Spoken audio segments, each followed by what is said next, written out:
It's easy to see an item card, energy card, or a stadium card in your hand and immediately want to play it. And yeah, most of the time that's fine, and is the intended way to play the game. But there are certain times when saving that burnable will pay out more later. Let's start with your first turn. If you're going first and you have a Pokegear 3.0 in your hand, don't play it. You're typically not playing a supporter turn 1, and while your hand could potentially get disrupted, keep in mind that if you did play that Pokegear, you now have just officially wasted a late game out to a boss, and it's probably the least effective time to play that card. There's also the fact that just saving the Pokegear for one more turn basically turns it into an 8-card search for a supporter, since your top deck is an additional card for dig. Other situations where not playing that burnable may save your booty is if the card itself increases your odds of finding an endgame win con.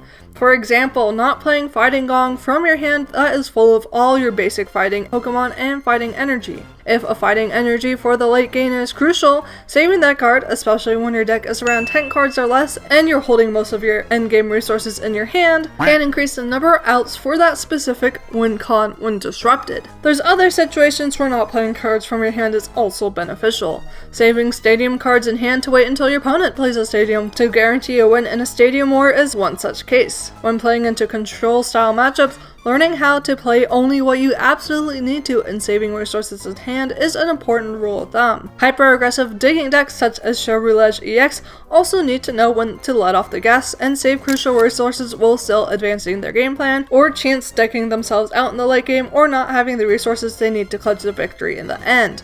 But in reality,